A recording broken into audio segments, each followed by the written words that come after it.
Hello, I'm Stephan Schwartz, and I want to welcome you to the Schwartz Report. This week, I want to talk about something that I find increasingly concerning, and that's the rise of authoritarianism and how it is increasing political violence and why it is creating such an increase in individual violence. In order to understand this, we have to look at something that I call beingness. Now, I know that most of the political discussion is about how people feel victimized and how they're responding to what they're told. But the question that stands out for me is most of these people would very clearly define themselves as Christians, usually evangelical Christians. Why would people who proclaim that they are followers of Jesus become sources of political violence? Well, let me talk about beingness a little bit. It can't be quantified, yet everyone who encounters it knows exactly what is meant. You've met someone who stood out for you as a person of just unusual presence. It is with beingness and its impact that we cross from the individual of the mind-body relationship to the social generality. And that's what I think is going on here. If we cannot measure beingness in any objective way, what can we say about it? Well, one thing is that the individuals who seem to be the seed crystal around which some zeitgeist centers have a single-minded intentionality. It's almost like a form of genius whose intensity others find irresistible. Whether they're prophets of religions or leaders of political movements. The pattern is the same for good or ill. The communist vision of Stalin and the race-based National Socialism of Hitler took their countries and the world through changes that were violent breaks with the past, leaps into the unknown, similar in essence, but far more powerful than something that we would see in, say, the arts. And also you have to ask, when you think about this issue of beingness, how does a misfit like Hitler become a leader of one of the great European peoples at a time of high civilization? The answer, I think, may be found in something psychiatrist Carl Jung said. He said to appreciate how Hitler came to power, it was necessary to realize that Hitler did not lead the German people. Hitler was the German people. That is, he was the personification of a popular critical consensus. And you can see this in his memoirs, Dreams, Reflections, that were recorded and check in the research papers that I provide you at the end of each podcast, because, as I tell you, these podcasts are not based on my political philosophy. They're not some sort of opinion piece. They're based on objectively verifiable information. At the time that Jung made his statement, the full import of what he meant just wasn't appreciated, because at that time, it was thought that most Germans did not really know about the final solution, the Holocaust. However, recent research flatly contradicts that assumption and supports what Jung said. Historian Robert Gallaty said, and that's a quote, after doing a great deal of research, he said, the mass of ordinary Germans did know about the evolving terror of Hitler's Holocaust. That's what I mean by the power of a dark genius and the results that flow from the linkage, both local and non-local, when collective culture beingness springs from the shadow. And I think it's very important that we understand this and these linkages because, as I have said in earlier podcasts, the research is very clear. It shows that all consciousness is interlinked and interdependent. That when a small group join together in a common intention, when 10% do so, the entire cohort, whether it's a church group or a school group or a community group or a country, when 10% of that cohort change their consciousness, the whole cohort has to alter to accommodate that. And I think that's what we see going on in what I call Christofascism. This linkage between Christianity, or what is described as Christianity, although it has virtually nothing to do with Jesus' teachings, it just uses biblical language, and what used to be the Republican Party, which I don't really think in respect should be called the Republican Party. And I think it's important that we understand these linkages because that's the way we can neutralize them. So why do people do this? At an individual level, this local and this non-local linkage component not only exists, but it alters the society. It's a kind of linkage that isn't recognized because materialism doesn't recognize the idea of non-local consciousness, that there is an aspect of us that is not within space-time. What religion calls the soul, what I would call the eternal self.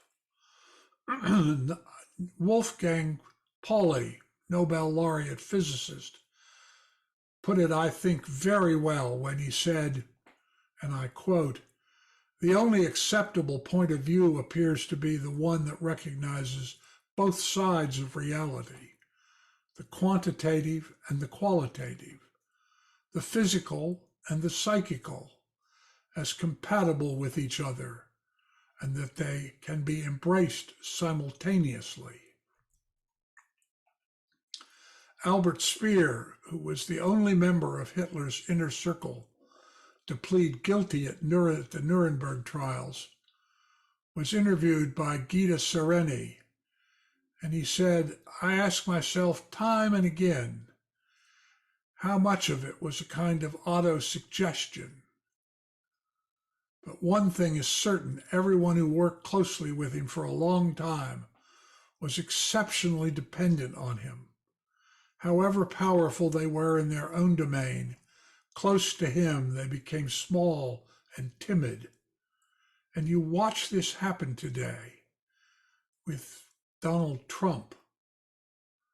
People who present themselves as strong individuals, when they're faced with having to support some totally unsubstantiated thing he says, they do it. And when they're close to him, as Albert Speer said, they become small and timid. Something little noted by politicians or corporate media is happening in the world today.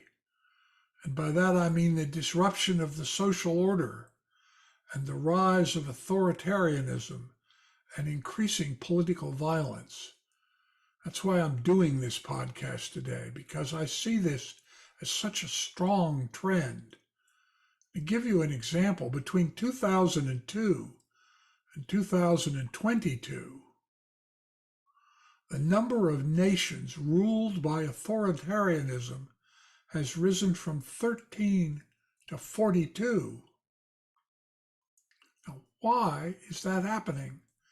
And what is leading individuals to commit acts of violence that violate everything they claim and assert that they believe? Well, I'm going to give you one of the answers, I think.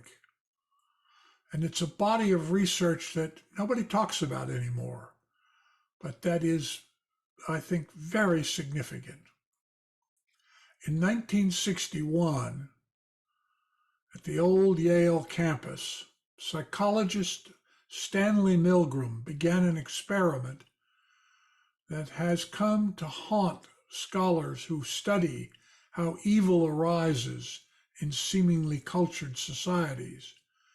And it has much to say about the power of beingness, both locally and non-locally, as it expresses itself socially.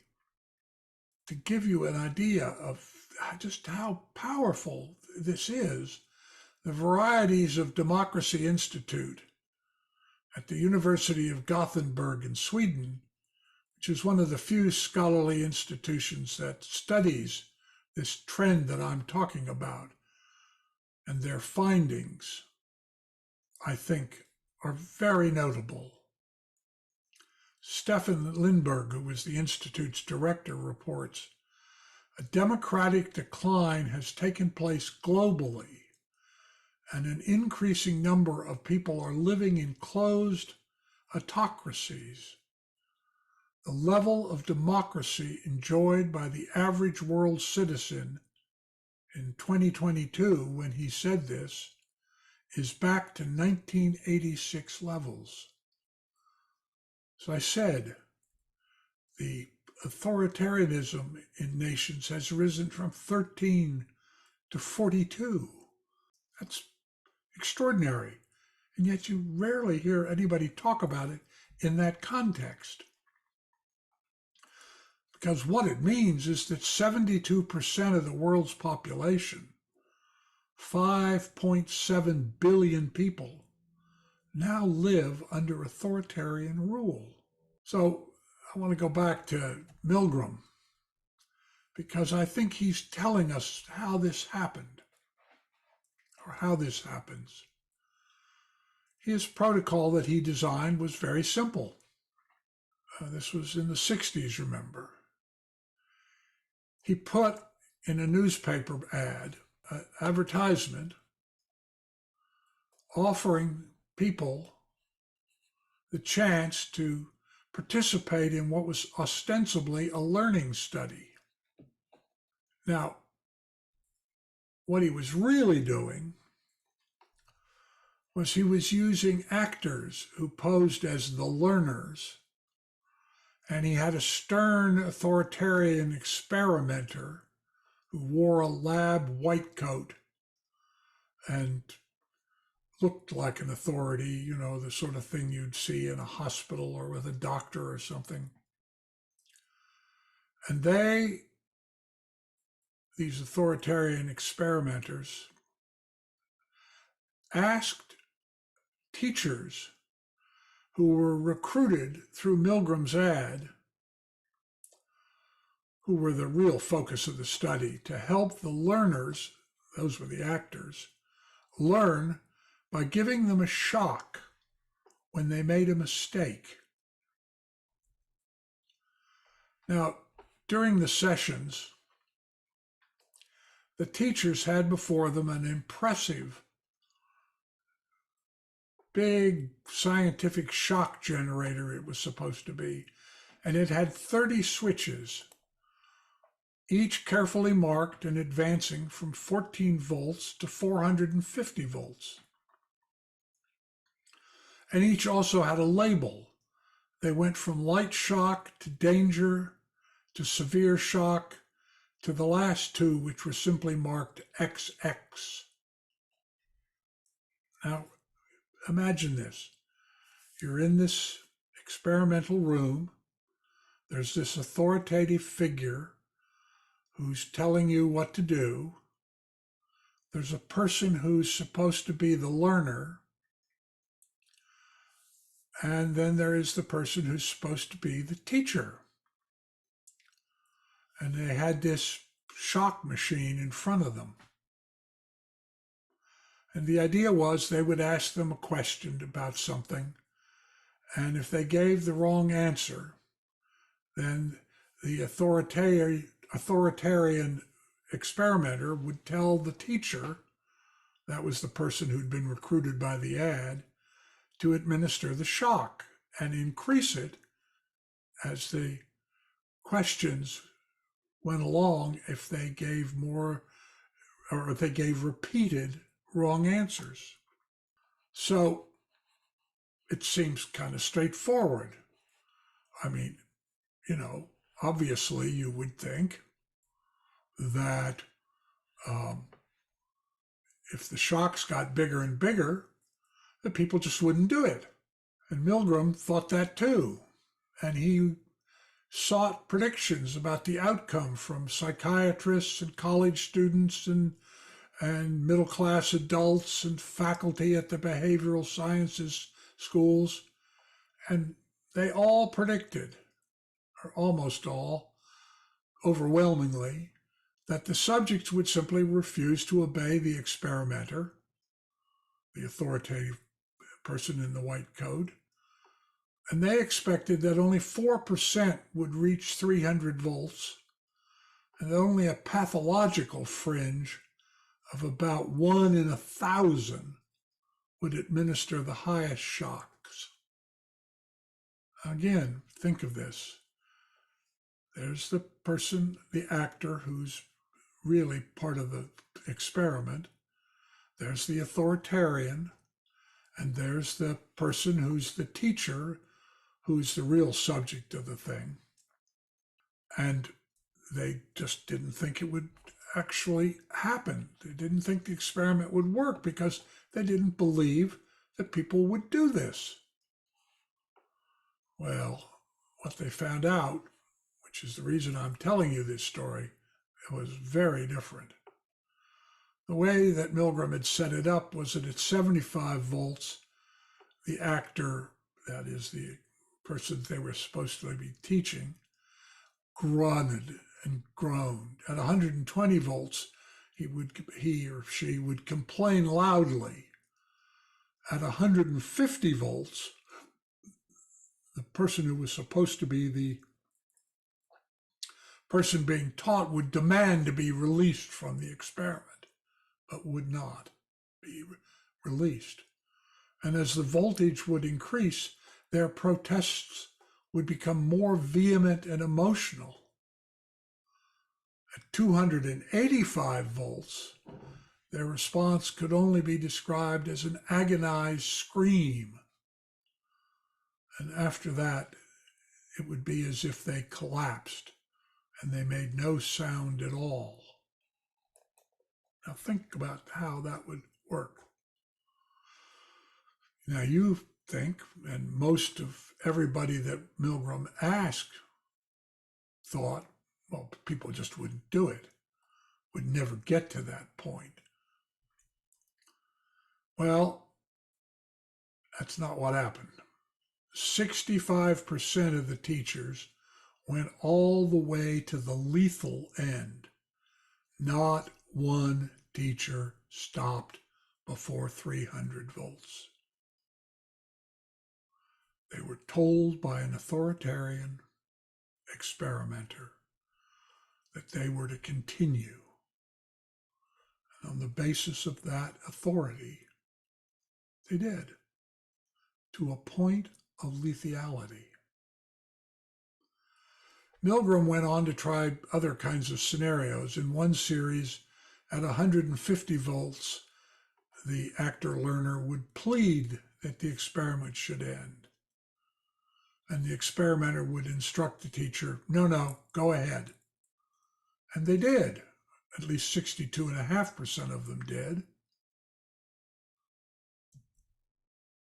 In another series, he moved the sessions into an ordinary office room off the Yale campus and discovered, and I think this is important, in a less authoritarian setting, 47.5% would go all the way to 450 volts. So fewer people in a less authoritarian center. And if the experimenter was not actually in the room with the teacher, but gave instructions over a loudspeaker, so you're sitting there, there's the teacher, there's the learner who is the actor, and instead of having the authoritarian standing behind them, they simply had a speaker that said, keep going. This dropped still further by just voice command to 20.5% of the teachers still willing to continue. Milgram was very surprised at these outcomes. He said stark authority was pitted against the subject's strongest moral imperatives against hurting others, and with the subject ears ringing with the screams of their victims, authority won more often than not. The extreme willingness of adults to go to almost any lengths on the command of an authority constitutes the chief finding of the study and the fact that most urgently demands explanation. Think about that. These people were literally willing to electrocute people if they were told by authorities to do it. All right, well, that was in the 60s. Have we changed in the decades after Milgram carried out his research? I'm sorry to say we have not. Jerry Berger, a professor of psychology at Santa Clara University in California, in 2006, basically replicated what Milgram had done. He used 70 paid adult volunteers, again, recruited from ads in newspapers and Craigslist and flyers, the same kind of thing, ordinary folk, and basically replicated Milgram's work. And Berger found that 70% of the participants had to be stopped before escalating shocks over 150 volts, despite hearing cries of protest and pain. He wouldn't let them go as far up to electrocution. He just wanted to see if they would keep doing it. And in fact, they would. And that, I think, is a really important discovery. As I say, you never hear this research talked about anymore. But I think this is what's going on with the Trump followers and violence. They're being told by an authoritarian whom they respect and who they see as their leader to commit acts of violence. Look at January 6th. Pick any number of other events. Look how dangerous it's getting to be a judge or a prosecutor or a juror in today's situation. Because with someone that is an authoritarian telling people, get out there and do what you have to do, it's become dangerous for the system of our legal system to operate. The question we need to begin to ask ourselves, and should be asking ourselves, is why do people who on the one hand proclaim to be followers of Jesus suspend their ethical and moral assertions and be willing to commit acts of violence to the point of death? I think we need to be having a conversation about this, because I think this is a major part of what's going wrong in America today. Think about it, and thank you.